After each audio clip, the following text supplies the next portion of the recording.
मैं 7 साल की थी जब माँ गरीबी की वजह से घर में ही मेरे छोटे भाई को जन्म देते हुए भगवान को प्यारी हो गईं। तो 1 महीने के अंदर ही मेरे पिताजी ने दूसरी औरत से शादी कर ली ताकि वो हम दोनों बहन भाई का ख्याल रखें और अब वो हमारी फ़िक्र से आज़ाद होकर कमाई के पीछे लग सकें।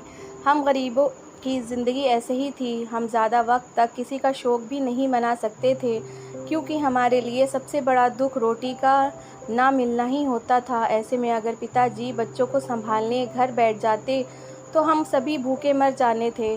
सौतेली माँ भी कोई ख़ास शक्ल सूरत की औरत ना थी। इस उम्र में वैसे भी पिताजी को कौन से शौक़ करने थे, बस बच्चों के लिए रोटी पकाने वाली मिल गई थी। इस गरीबी में पिताजी को औरत देता भी कौन, इसलिए हमारी नानी ने अपने नाती की खातिर एक विधवा औरत को पिता के साथ शादी के लिए तैयार कर लिया था और यूं हमारे घर की वीरानी दूर हुई थी।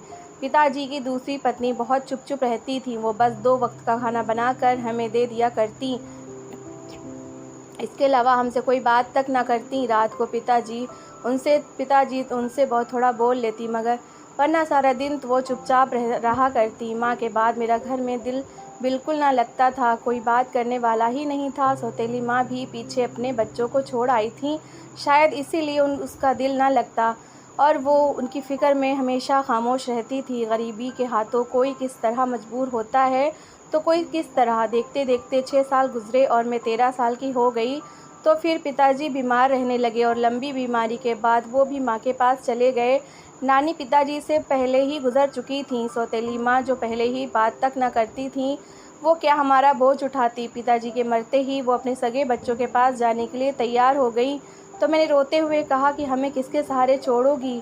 वो बोली, छोटे को मैं ले जाऊंगी लेकिन तुमको नहीं लेकर जा सकती, मेरे बेटे जवान हैं, फालतू में बातें बनेंगी। मैंने उनकी बहुत मिन्नतें की, तब जाकर वो मुझे भी ले जाने पर मान गई, लेकिन उसकी बात सही थी। उसके बच्चे भी मेरे साथ बच्चों के साथ ना बनती। मैं सौतेली माँ को बताती तो वो मुझे घर से निकल जाने का कहती। एक दिन मैं परेशान होकर सौतेली माँ का घर छोड़कर निकल आई। मुझे पता था मेरी किसी को कोई परवाह नहीं होगी। छोटे भाई को मैंने उसी के पास छोड़ा था क्योंकि उसी ने उसको पाला था और वो लड़का था, उसके बीच रह सकता था। लेकिन सौतेली माँ के घर के साथ साथ बाहर की दुनिया भी बहुत ख़राब थी। 13 साल की उम्र में मुझे कई तरह की नज़रों का सामना हुआ था। कुछ समझ में ना आया कि कहाँ जाऊँ, तो स्टेशन पर बहुत सारे लोगों के साथ मैं भी ट्रेन में चढ़ गई। रात ट्रेन में सोकर गुजारी। सुबह सवेरे उठी तो टिकट वाला गुस्सा करने लगा। मुझे रोता देखकर एक साहब ने मेरे टिकट के लिए पैसे दे दिए और पूछा, कौन हो?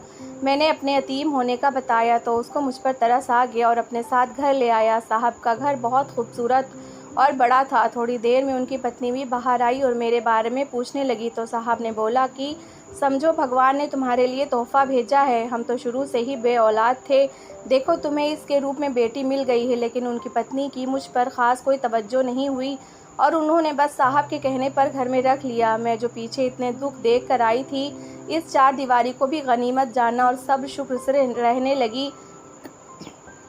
वक्त के साथ साथ मुझे उनके घर की आदत हो गई और मैं मैडम के कामों में हाथ बटाने लगी तो मैडम को भी मेरी कदर हुई। अब वो मेरे होते बेफिक्र रहती और सारा काम मैं करती।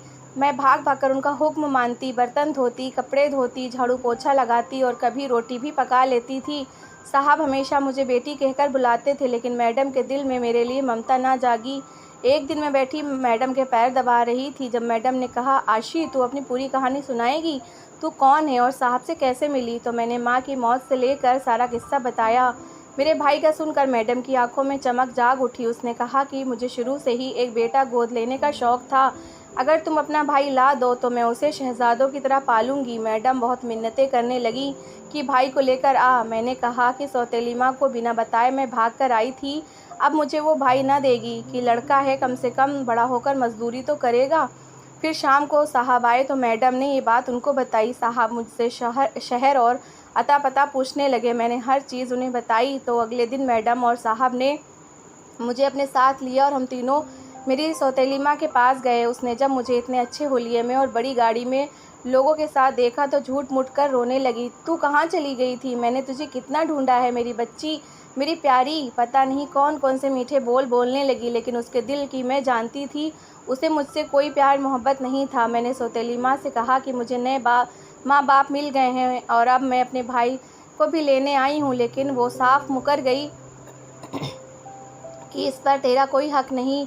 मैंने पहले दिन से इसे पाला है, इसलिए मेरा बेटा है। बात तो उसकी सही थी, पाला उसी ने था भाई को। यूँ हम अपनी तमाम कोशिशें करके रह गए, मगर वो ना मानी और वापस जाते वक्त मेरा भी हाथ पकड़ लिया कि अब तो तू भी नहीं जा सकती। तेरे बाप ने जो दोनों बच्चों को मेरे हवाले किया था, जब तक तू बालिग नहीं हो जाती अपनी मर्जी नहीं चला सकती। मैं साहब और मैडम के आगे रोने लगी कि मुझे छोड़कर नहीं जाना, लेकिन सौतेली माँ इतनी बेशर्मी से सबको जवाब देने खड़ी हो गई कि वो लोग भी मजबूर हो गए। लेकिन जब वो लोग थक हार कर वापस गाड़ी में बैठने लगे तो सौतेली माँ की दिल की बात बाहर आई। वो मुझे अब और छोटे को उनके सामने पेश करते हुए बोली कि अपनी उम्र का एक हिस्सा मैंने इनको संभालने में गंवाया है। अब अगर आप मुझे इन दोनों के बदले कुछ रकम दें, तब मैं बच्चे आपके हवाले कर दूंगी। साहब और मैडम को ये बात ठीक लगी। उन्होंने 5 लाख देने का वादा किया, लेकिन पैसे लेने तक सौतेली माँ ने हम दोनों को नहीं छोड़ा था और साहब थोड़ी ही देर में 5 लाख रुपए लेकर आ गए। मेरा भाई फिर से मुझे मिल गया था। अब हम दोनों गाड़ी में बैठकर साहब के घर जाने लगे। मेरा भाई 6 साल का हुआ था। मुझसे बात करता पूछ रहा था कि तुम कहाँ चली गई थी। कभी मेरे गले लग जाता तो कभी मेरा मुंह चूमता। मैं भी भाई से मिलकर बहुत खुश थी। हम घर पहुँचे तो मैडम ने नौकरानी से कहकर भाई को नहलाया और उसके लिए नए कपड़े मंगवा लिए। उसके बाल कटवा कर बनवाए तो भाई पहचान ही नहीं जाता था। मैं तो पहले से ही यहाँ अच्छे भले से रह रही थी। किस्मत हम पर यूँ मेहरबान होगी कभी सोचा ही ना था। अगले दिन मेरे भाई को स्कूल डलवा दिया। वो पढ़ने लगा। वापस आता तो मैडम उसके सदके वारी जाते न थकती। मेरा बेटा, मेरा चाँद कहती रहती। मैं उन दोनों का प्यार देखकर बहुत खुश थी। जब मालकिन मुझे कभी बेटी का दर्जा ना दे सकी, शायद मैं जब उनके पास आई उस वक्त बहुत बड़ी थी इसलिए, लेकिन फिर भी मुझे इस घर में कभी नौकरानी ना समझा गया था। हर चीज़ पर हक था। मैं अपनी मर्ज़ी से खाती पीती आराम करती, हर सहूलत हासिल थी। भाई अब अपने नए माँ बाप के बहुत करीब होने लगा था। वो 3 महीने के अंदर ही उन्हें पूरी तरह से अपने माँ बाप समझने लगा था। वो मुझसे भी ज़्यादा माँ के करीब रहता। वो घर पर ना होती तो उसके लिए बेचैन हो जाता। जैसे ही वो वापस घर में दाखिल होती तो वो दौड़कर उसके गले लग जाता। वो भी ऐसा प्यार देखकर उस पर वारी वारी जाती। देखते ही देखते ज़िंदगी यूं ही आराम से गुजरने लगी। मैं बड़ी होकर 18 साल की पहुंच चुकी थी। भाई भी अब बड़े स्कूल में पढ़ने लगा था। मैडम ने बहुत बड़ा पार्लर शुरू किया। साहब तो वैसे भी अपने कारोबारी कामों में बिज़ी होते थे। मैं घर पर अकेली होती थी। एक नौकरानी आती जो कुछ काम करके चली जाती। बाकी ज़्यादा काम अब मैंने भी संभाल लिए थे। अब तक मैडम और साहब के तमाम रिश्तेदारों में भी हमारी पहचान कराई गई थी। सबकी नज़रों में हम दोनों ही उनकी औलाद थे, लेकिन अंदर की बात सिर्फ हमें ही पता थी कि मैडम ने बस मेरे भाई को ही बेटे के तौर पर अपनाया था। मुझे बस उन्होंने सहारा दिया था, माँ का प्यार नहीं। इसलिए मैं बस खुद को उनकी एक नौकरानी ही समझती थी। एक दिन मैडम घर पर नहीं थी क्योंकि अब वो ज़्यादा वक्त अपने पार्लर में गुजारती थी। वो खुद वहाँ ज़्यादा कुछ नहीं करती, लेकिन हार श्रृंगार से उनका बहुत लगाव था, इसलिए सारी देखभाल करती। कि मैडम घर पर नहीं थी उस वक्त उनकी भाभी और भाई घर पर आ गए। मैं अकेली थी, फिर भी मेहमानों की अच्छी खातिर की और मैडम को फ़ोन करके बताया कि उनके मायके से मेहमान आए हैं। उन्होंने बताया कि उन्हें आते आते 1 घंटा लग जाएगा। जब तक तुम खाने का इंतज़ाम करो, मैं और साहब खाना उन्हीं के साथ खाएंगे। मैं जो बग़ैर माँ की बेटी थी, हर हुक्म पर जी बोलकर आंखें झुका लेती थी। वैसे इसमें मेरी कोई ख़ासियत ना थी, बस उन लोगों के एहसान ही इतने थे। मैं काम करने लगी। जब मैडम की भाभी किचन में आकर मेरा काम देखने लगी, मैं बस उनकी तरफ देखकर मुस्कुराई और काम करने लगी। मैडम ने मुझे अपनी निगरानी में खाना पकाने की बहुत अच्छी तरबियत दी थी। उन्होंने मुझे हर काम सिखा दिया था। उनकी भाभी देखकर मेरी तारीफ़ किए बगैर ना रह सकी। रात में सब ने खाना खाया और फिर वो लोग देर से वापस घर चले गए। अगले 2 दिन ऐसे ही गुजरे थे। तीसरे दिन मैंने देखा कि मैडम और साहब की किसी बात पर बहस हो रही है। ये शायद मेरे यहाँ आने के बाद पहली बार था जब मैंने उन दोनों के बीच किसी बात में अलग राय देखी थी, वरना हमेशा ही दोनों का एक ही फैसला एक ही बात पर होता था। मुझे खोज हुई, लेकिन उन दोनों का आपसी मामला समझकर मैंने तवज्जो नहीं दी। लेकिन फिर ये बात उनके बीच हर रोज़ छिड़ने लगी। मुझे अब अजीब लगता कि ऐसी कौन सी बात थी जो मैडम करना चाहती थी, लेकिन साहब उससे सख्ती से मना करते थे। आखिर मैं भी इंसान थी। रोज़ रोज़ की नोक-झोंक होती देखकर एक दिन उनके कमरे में कान लगा लिया तो मुझे बहुत हैरत हुई। उन दोनों के बीच तो मेरा नाम लेकर किसी बात पर लड़ाई हो रही थी, लेकिन ऐसी क्या बात थी जिसके लिए मैडम साहब को मना रही थी और साहब कह रहे थे उसे इस दिन के लिए नहीं मैंने अपनी बेटी बनाया था। वो मेरी नज़रों में हमेशा एक बेटी ही रहेगी। तुम उसके बारे में कुछ भी ऐसा वैसा फ़ैसला नहीं कर सकती हो। मैंने इस बात का हक़ तुम्हें दिया था, लेकिन अब कान खोलकर सुन लो, मैं ये फ़ैसला जब भी करूँगा खुद करूँगा। मेरी मर्ज़ी के अलावा तुम उसके बारे में कोई फ़ैसला नहीं कर सकती हो। यही कहते हुए साहब कमरे से बाहर आने लगे तो मैं एक पर्दे के पीछे छिप गई ताकि उन्हें ये पता ना चल सके कि मैंने उन दोनों के बीच होने वाली बातें सुन ली हैं। साहब के जाते ही मैडम ने किसी को फ़ोन किया और साहब की तमाम बातें उसको बता दी। मैं बिल्कुल परेशान हो गई थी कि मैडम मेरे बारे में ऐसा क्या चाहती हैं। मैं अभी इसी सोच में गुम खड़ी थी कि इतने में मैडम भी कमरे से बाहर आईं और उन्होंने मुझे अपने कमरे के पास खड़ा देख लिया। मुझे लगा कि अब वो मुझ पर बहुत गुस्सा होंगी कि मैंने खड़े होकर उनकी बात सुनी है, लेकिन उनका बर्ताव बिल्कुल उलट था। उन्होंने मुझे देखकर मेरे गाल पर हाथ फेरा और बोली, मेरी बच्ची कोई काम था? मुझे जो उन्हें निकलता देखकर बहुत बड़ा झटका लगा था, उससे होश को संभालते मैंने कहा, वो भाई का पूछ रही थी कि वो किस वक्त आएगा वापस। तो मैडम ने कहा, तुम उसकी फ़िक्र मत करो, वो मेरा बेटा है और उसका खाना पीना मैं खुद देख लूँगी। मुझे थोड़ा अजीब लगा, लेकिन मैंने सिर्फ जी कहते हुए वहाँ से जाना चाहा। तो मैडम ने मुझे अपने पास बुला लिया और अपने साथ सोफ़े पर बैठने को कहा। मैं उनके पास आकर बैठ गई। वो मेरे साथ इधर उधर की बातें करने लगीं। पहले तो मैं उनके ऐसे रवैये पर हैरान थी, क्योंकि उन्होंने पहले मुझे इतने करीब कभी नहीं किया था। फिर जब वो अपने मकसद की बात पर आईं तो मुझे सब समझ आ गया। उन्होंने कहा कि आशी, मेरी भाभी जो उस दिन तुमसे मिलकर गई थी, वो तुम्हें अपनी बहू बनाना चाहती हैं, लेकिन साहब इस रिश्ते के लिए नहीं मान रहे हैं। मैं चाहती हूँ कि तुम हमारे अपनों में रहोगी तो ज़्यादा फासले भी नहीं आएंगे। हमने अब बेटी की तरह तुम्हें हमेशा देखा है। ऐसे में मैं नहीं चाहती कि तुम ब्याह कर हमसे दूर दूसरे घर में चली जाओ। इस तरह तो फिर फासले हमारे बीच आ जाएंगे। आजकल सगे रिश्तों में इतना मिलना मिलाना नहीं रहा, फिर तुम कैसे हमें याद रखोगी अपने ससुराल जाकर। मैडम की बातें सुनकर मेरी आंखों में भी पानी भर आया। मुझे उनकी बात ठीक लगी कि इस तरह अपने भाई से भी मिलती रहूँगी। फिर मैडम ने मुझे समझाया कि जब भी मैं साहब के सामने तुमसे पूछूं तो तुम इस रिश्ते के लिए हाँ बोल देना और कहना कि मुझे मैडम ने सब कुछ बता दिया है, मुझे ये रिश्ता मंजूर है। मुझे मैडम की बात ठीक लगी। मैंने उनके सामने हामी भर ली कि जब भी साहब मुझसे पूछेंगे तो मैं इस रिश्ते के लिए हाँ बोलूँगी। कुछ दिन ये मामला जैसा था वैसा रहा। ना तो साहब ने कुछ पूछा और ना ही मैडम ने उनसे कुछ कहा। फिर एक दिन मैडम के वो भाई हमारे घर आए और सीधे साहब से मेरे हाथ अपने बेटे के लिए मांग लिया। अभी साहब किसी सोच में थे कि मैडम ने उनसे कह दिया कि आशी से मेरी बात हो गई है, उससे कोई एतराज़ नहीं है, वो खुद भी इस रिश्ते से राज़ी है, ये सारी ज़िंदगी अपने भाई के आसपास ही रहेगी। साहब ने सवालिया नज़रों से मेरी तरफ देखा और पूछा कि आशी, क्या जो मैडम कह रही हैं वो सही है? तो मैंने बस हाँ में सिर हिला दिया। मैडम को अभी मुझे राज़ी देखकर फिर साहब ने भी इनकार ना किया और उन लोगों को हाँ बोल दी। वो भी मेरा रिश्ता पाकर बहुत खुश हो गए।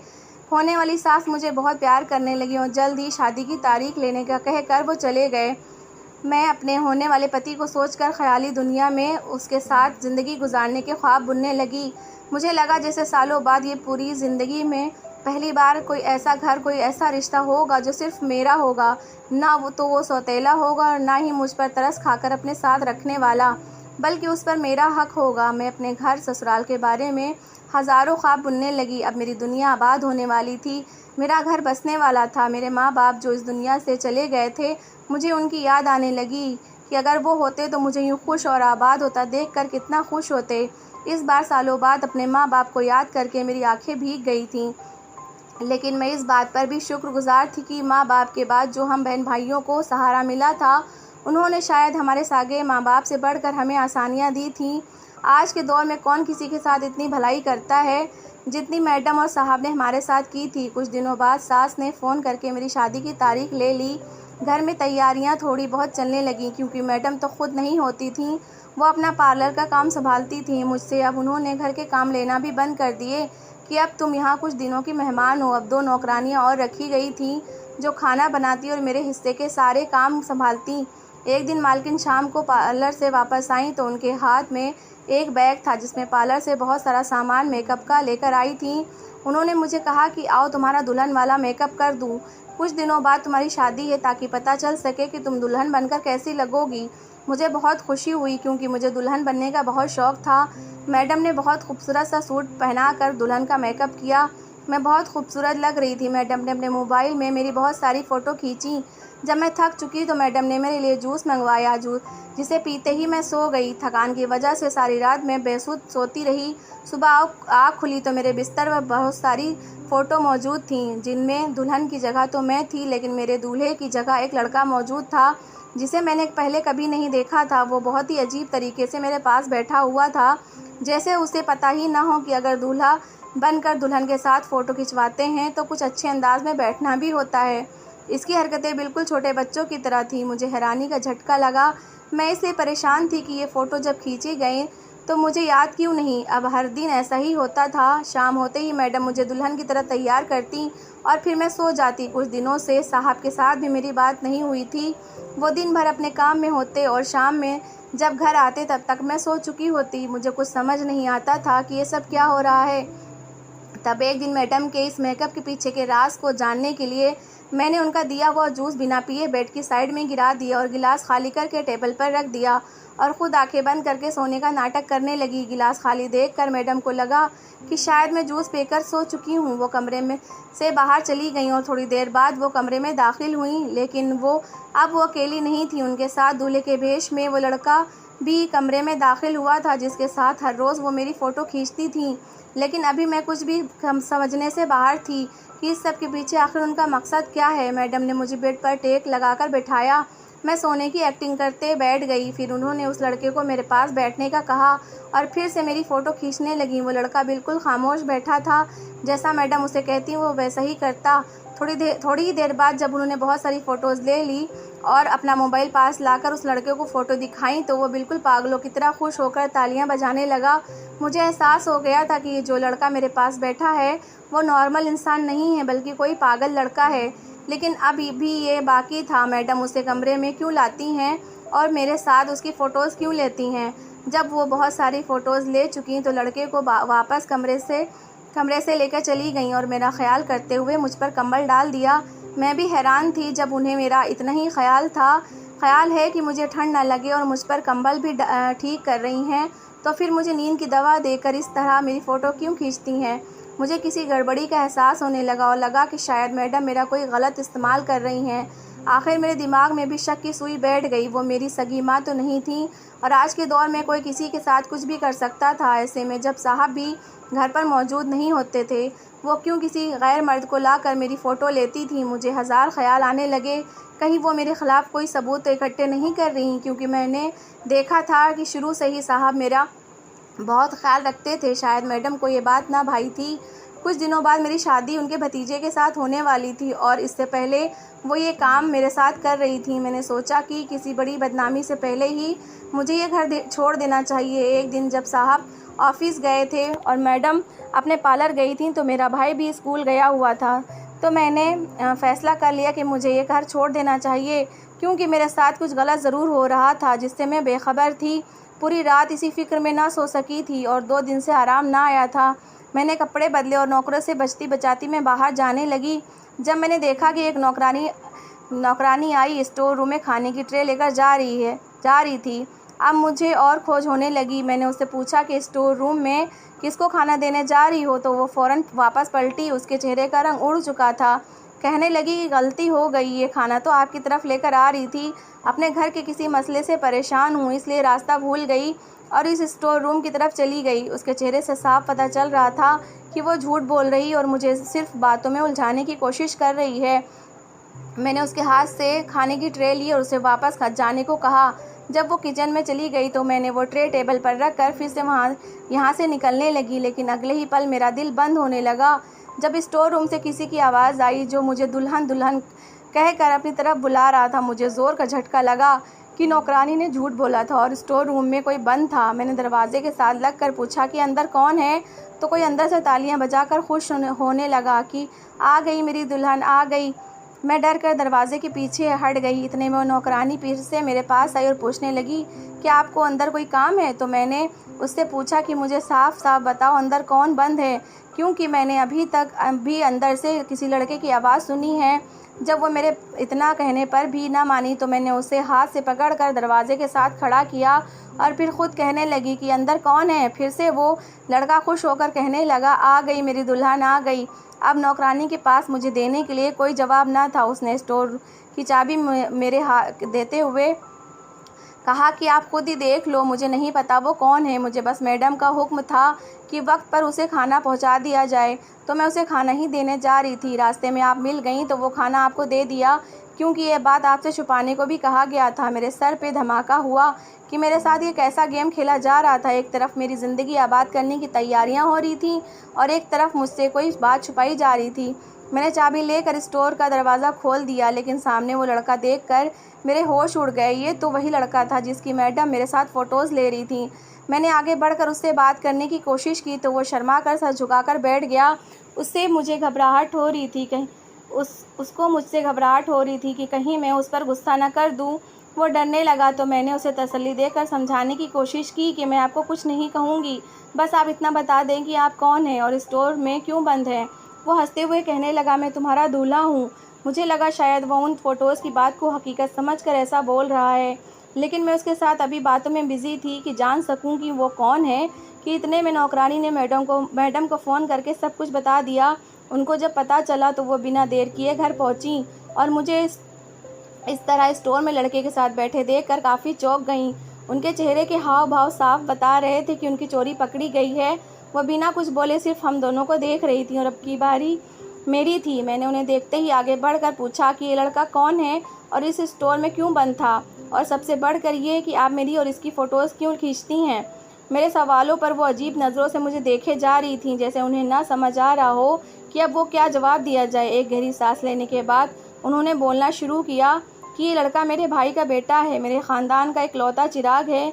ये शुरू से पागल नहीं था। एक लड़की से इसे बेपनाह मोहब्बत हुई जो इसे मिल ना सकी, तो इसने खुद को नशे का आदी कर लिया। माँ बाप का इकलौता होने की वजह से वो इसे ज़्यादा कंट्रोल ना कर पाए और इस तरह नशे ने इसकी दिमागी हालत ख़राब कर डाली।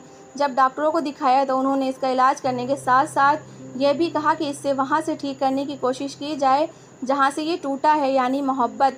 फिर भाभी ने जब तुम्हें देखा तो उन्हें ख्याल आया क्यों ना अपने बेटे की शादी वो तुमसे कर दें।